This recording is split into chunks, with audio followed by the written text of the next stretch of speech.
Continuamos con más hablando acerca de este virus que ya pues llevamos más de un año en el país, que nos ha cambiado la vida totalmente. Como le habíamos comentado en el bloque anterior, existe un síndrome que se llama post-COVID. Vamos a conocer acerca de esto. ¿Qué es el síndrome post-COVID, doctora Miranda, a quien le damos la más cordial bienvenida, y al doctor Byron Labarrera? Gracias, Claudia. Muchas Pues el gracias. síndrome post-COVID es todos los signos y síntomas que presenta un paciente luego de una infección por COVID. Es decir, este paciente ya está recuperado de la infección. Las pruebas que se realiza, como la PCR, se encuentran negativas, pero este paciente sigue con síntomas que podemos llamar parte del síndrome post-COVID, como por ejemplo cansancio generalizado, fatiga, dificultad para respirar, muchos pacientes. Entre estas también entra depresión, algunos sistemas alterados, como por ejemplo el de la glicemia, tienden a tener algunos pacientes glicemias un poco más altas de lo normal, y todo esto se encapsula en lo que es el síndrome post-COVID, que tiene su base en muchos procesos fisiológicos del momento en el que estuvo bajo la infección del COVID. Y escuche usted, en países como en España, por ejemplo, se está considerando el síndrome post-COVID como una nueva pandemia. ¿Por qué se le está considerando así? Bueno, tenemos que tomar en cuenta que pues estamos en una pandemia debido a esta infección por COVID. Este es un virus, pero obviamente después de esto muchos pacientes van a presentar el síndrome post-COVID. Entonces es a nivel mundial también. No solo se presenta en Guatemala, se presenta en el resto de América, se presenta en Europa, se presenta en Asia. Todos estos signos y síntomas después de la infección de COVID. Y como lo explicábamos anteriormente, tiene su origen debido al proceso o a la infección de COVID. ¿Cuáles son los procesos fisiológicos que se desarrollan durante la infección? En esto podemos aclarar el cómo se ven afectados los órganos para que luego el paciente presente este síndrome. Y se ven afectados, o la base principal de la afección de estos órganos o del resto de órganos de nuestro cuerpo, es la hipoxia, es decir, la falta de oxígeno que el COVID provoca en los pacientes. Sabemos que COVID es una enfermedad que se transmite a través de las vías respiratorias. Entonces, el pulmón va a ser el órgano que se afecta principalmente. Y acá tenemos tres estructuras importantes, que son los alvéolos, que es el espacio intersticial, y también los capilares. En estas tres estructuras, que son tan importantes, se desarrolla edema, es decir, inflamación. Líquido inflamatorio que ocupa espacio en los alvéolos, que deberían de estar proporcionándole oxígeno a nuestro cuerpo, y ese oxígeno debería de ser transportado a través de los vasos sanguíneos. Las tres estructuras se encuentran inflamadas debido a el COVID. ¿Qué quiere decir esto? Que no llega suficiente oxígeno al resto de nuestros órganos. No llega suficiente oxígeno al cerebro, a la tiroides, al corazón. Y esta falta de oxígeno, y además la inflamación que va a sufrir el resto de órganos conforme avanza la enfermedad del COVID, van a ser los que van a desarrollar este síndrome post-COVID. Estos órganos les hizo falta oxígeno en el momento de la infección, y debido a esto quedan dañados. Bueno, se ha logrado escuchar, doctor, no sé si ustedes al momento de pues tener un paciente que se recuperó del COVID, les han indicado que han tenido secuelas después de este virus. Doctor, ¿qué ocurre dentro del cuerpo de un paciente que ya superó la enfermedad? Bueno, a nivel cerebral hay algunas condiciones muy interesantes. Si recordamos, la oligodendrolia es la célula que se encarga de producir mielina a todo el sistema de túbulos de transmisión dentro del sistema nervioso central y de la columna a todas las partes del cuerpo. Estas células son muy sensibles a la hipoxia. Algo que hablaba Gaby hace un momento era que la falta de oxígeno en estas células las mata.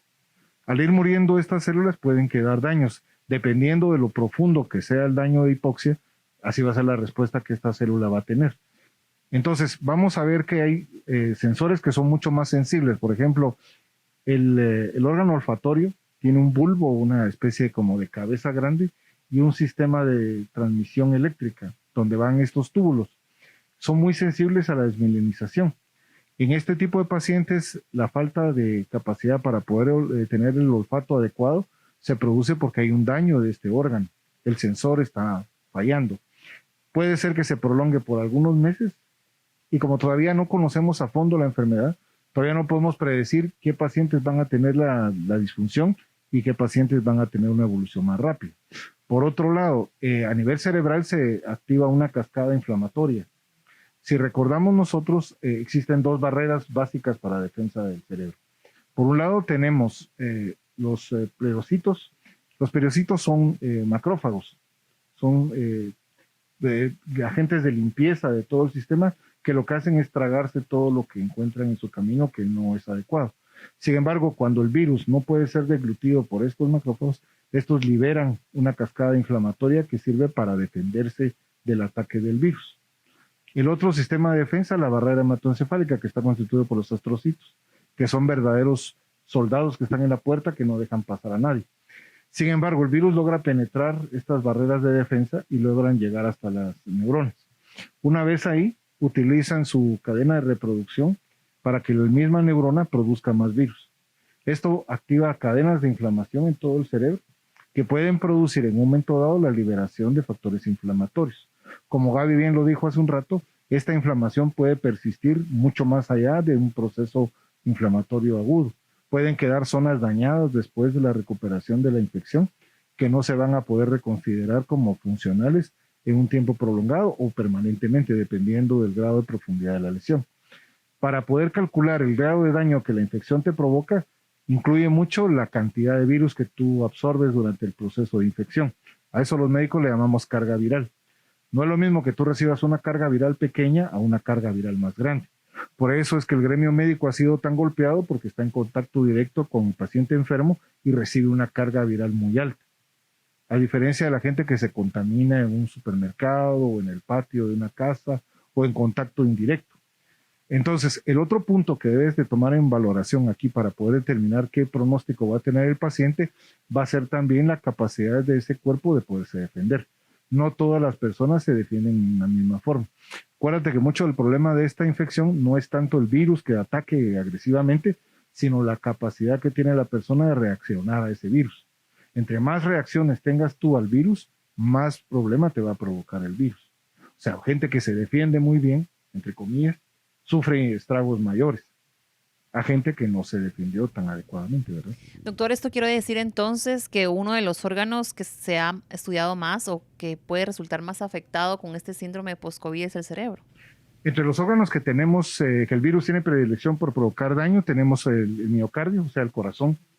Los cardiólogos han determinado que puede provocar daños cardíacos irreversibles después de una infección. Otro de los órganos que queda dañado es el pulmón porque produce cicatrización en el alveolo que hablaba Gaby hace un momento y esto impide que el alveolo pueda movilizarse y pueda entrar y sacar oxígeno. Por otro lado, hay órganos como el intestino que pueden sufrir procesos inflamatorios severos y obviamente el sistema nervioso central por las características de la falta de oxígeno, que es un factor importantísimo a nivel cerebral, ¿verdad? Bueno, un dato que también es importante mencionar es el siguiente, que en distintos estudios realizados en Europa se ha detectado que las funciones cognitivas son de las más afectadas. Estas funciones, ¿cuáles son y de qué se tratan estas funciones cognitivas, doctor? Bueno, al hablar de funciones cognitivas están hablando que el paciente post-COVID presenta 3 características importantes. Primero es que puede tener problemas de memoria.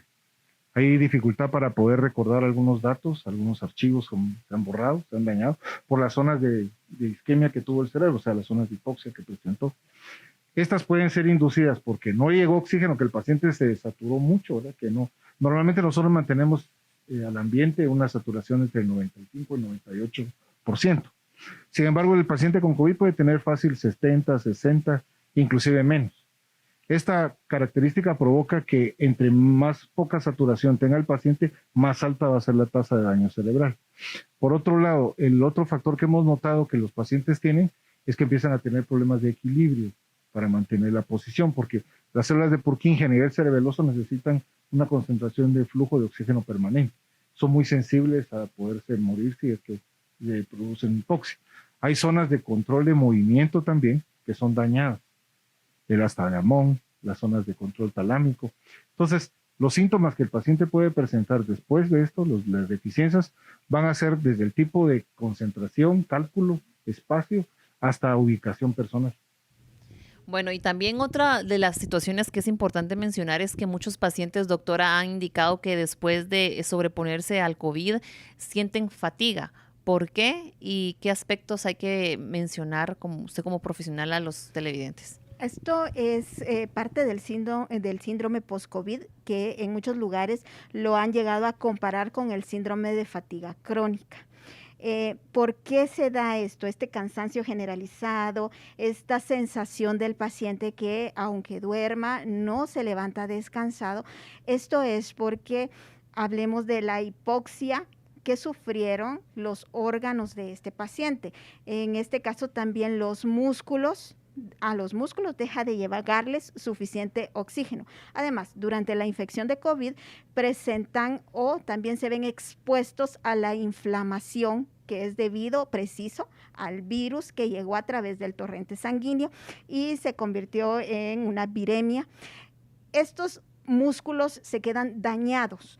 Vamos a poner el ejemplo de una casa que tuvo una fiesta de esas fiestas que dejan todo desordenado.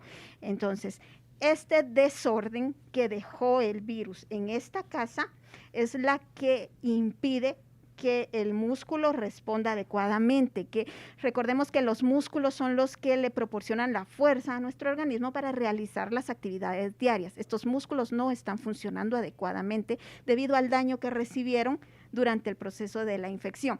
A esto se debe la sensación de cansancio y de pérdida de fuerza de un paciente. Por eso es de que se le cataloga o se ve comparado con lo que es el síndrome de fatiga crónica. Eso es solamente a nivel muscular, pero tenemos que hablar también a nivel cardíaco, a nivel respiratorio, nuestro aparato respiratorio, que también, como decía el doctor Labarreda, cicatriza y se ve dañado, falta de oxígeno en ese momento de la función de cada una de las estructuras del aparato respiratorio va a seguir sin funcionar adecuadamente. Por lo tanto, también, a pesar de que ya pasamos el proceso de COVID, continuamos con un déficit de oxigenación para nuestro cuerpo. A nivel cerebral, las células de nuestro sistema nervioso central y periférico son muy sensibles a la hipoxia, a la falta de oxígeno, y esto todo en conjunto es lo que se ve reflejado en el síndrome post-COVID comparado también con el síndrome de fatiga crónica. Muy bien. Bueno, y otro de los grupos que también se vieron afectados con este síndrome post-COVID es el de las mujeres embarazadas. ¿Qué pasa con estas personas que pues lograron superar la enfermedad, doctora? Bueno, en este caso recordemos que incluso no existen hasta el momento tantos datos sobre mujeres embarazadas. Lo que sí sabemos es que en este grupo sucede lo mismo que con cualquiera de los otros grupos, solo que con el riesgo de que está el bebé en ellas, ¿verdad? Síndrome de fatiga crónica, músculo a nivel muscular, esos músculos están dañados, a nivel cardíaco ese músculo también está dañado o se daña, y todo esto en conjunto va a disminuir la eficacia de cómo trabaja el organismo como tal, en conjunto, ¿verdad? Y en ese momento, recordemos que una mujer embarazada necesita todos los nutrientes que pueda proveerle al feto. No se ha probado que si una mujer embarazada es COVID positivo, no se ha comprobado hasta el momento que se contagie el feto. No hay hasta el momento esas pruebas. Tampoco hay pruebas de que se transmita a través de la leche materna. Pero sí, la madre como tal queda con un organismo que está funcionando inadecuadamente para responder a ella misma. Muy bien, ahora ambos nos van a ayudar a responder cómo podemos sobreponernos a este síndrome post-COVID que ya nos han explicado claramente. Bueno, yo creo que la principal forma de poder defendernos de esta infección es la prevención. Obviamente, si nosotros evitamos el contacto directo con las personas, usamos nuestra mascarilla, el distanciamiento social, el lavado de manos, el usar alcohol, Estas son medidas que van a determinar la diferencia entre padecer la infección y no. Recuérdate que muchas de las personas desconocen que, por ejemplo, tienen azúcar alta, algunos diabéticos no están controlados, nuestros adultos mayores padecen más de una enfermedad. Entonces, poner en riesgo esa situación es una cosa muy, muy difícil. El otro factor que podemos utilizar es que la vacunación ha empezado en Guatemala y en cuanto la campaña de vacunación llegue al grupo donde nosotros pertenecemos, pues es recomendable vacunarse, aunque existen algunas contraindicaciones específicas, como por ejemplo que sean menores de 18 años y que estén embarazadas, por ejemplo. El resto del grupo está en riesgo. Y hasta el momento, pues los riesgos de la vacuna han sido menores que los que ha presentado la infección. Entonces, es un factor que habría que tomar en consideración también como medida preventiva. ¿Y cómo poder sobreponernos a este síndrome, doctora? Bueno, cuando hablamos, por ejemplo, en nuestra rama que es la medicina biomolecular, está comprobado científicamente que la célula trabaja adecuadamente a través de la nutrición, a través de nutrientes como aminoácidos, como enzimas, vitaminas, que van a ayudar a que la célula funcione adecuadamente desde el núcleo hasta el resto de organelas que forman la célula. Entonces, en este caso sí es importante que un paciente post-COVID, para recuperarse adecuadamente, sea tratado con micronutrientes, sea tratado con biomoléculas que van a favorecer la recuperación de las células, como lo decíamos, desde el núcleo de la célula hasta todas las organelas que conforman esta célula. Esto para una recuperación pronta del paciente. Doctor, y también es importante saber que la vacuna no nos exime a no contraer COVID y ser portadores. ¿Qué nos puede decir? Bueno, recordemos que las vacunas en estándar general diríamos que la primera dosis les da una protección más o menos entre el 40 y 45%. Eso quiere decir que tenemos un 40 o 50% de posibilidad de infectarnos aún con la primera dosis. Mientras que nos ponemos la dosis completa, podemos llegar a, dependiendo del tipo de vacuna, podemos tener entre un rango del 70 hasta el 90% de protección. Eso no exime que una persona ya vacunada con su esquema completo pueda infectarse. Sin embargo, es un factor que nos va a dar la diferencia entre una infección mucho más severa a estar desprotegidos completamente, ¿verdad? Muchas gracias a ambos por esas respuestas. Vamos a continuar con más en Los Investigadores Médicos. En el siguiente bloque hablaremos de la geriatría, pediatría y pues en esa época de pandemia. No cambie. Este segmento es presentado por Cevilat. Así como el COVID-19 por sí solo puede manifestarse mediante una variedad de síntomas, también el síndrome post-COVID. En este caso, los síntomas comunes que persisten pueden ser fatiga, dificultad para respirar, dolor en las articulaciones, dolor en el pecho, distracción y confusión mental junto con problemas de memoria, pérdida del gusto y del olfato, problemas de sueño.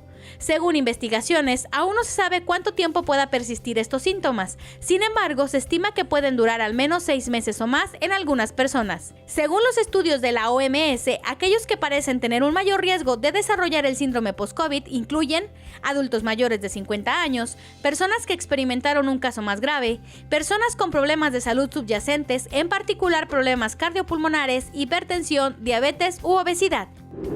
Al regresar en Los Investigadores Médicos estaremos hablando acerca de la pediatría, la geriatría y cómo afecta el síndrome post-COVID a estos grupos poblacionales.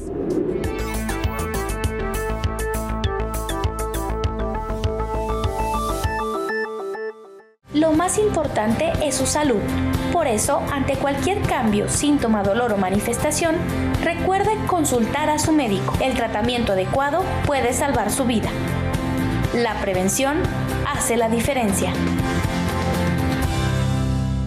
El COVID sigue activo, pero la mejor forma de combatirlo es tener buenos hábitos de higiene, como lavarse las manos con agua y jabón.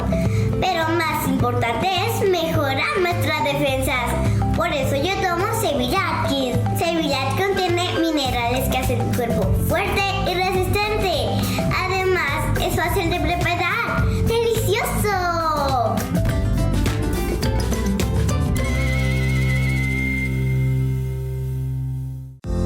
El Centro de Innovación Médica pone a tu servicio Mediconsulta SIM, que te brinda una experiencia clínica desde tu casa. Ingresa a www.farmalad.net en la pestaña Mediconsulta y podrás estar en contacto con cualquiera de nuestros médicos del SIM. Contamos con seguimiento a tu caso clínico, consultas virtuales por chat o videollamada, servicio personalizado desde la comodidad de tu casa, confirmación de citas para consulta en clínica. Si deseas más información, comunícate con nosotros al 3013 3596. SIM, juntos somos más fuertes. Vitaliber Forte cuida su hígado. Porque todos los excesos son malos, Vitaliber Forte es la mejor opción para cuando la comida y la bebida se salen de control. Además, Vitaliber Forte ayuda contra los cálculos biliares y en el tratamiento de hígado graso. Vitaliber Forte protege su hígado. Farmalab, liderazgo de calidad.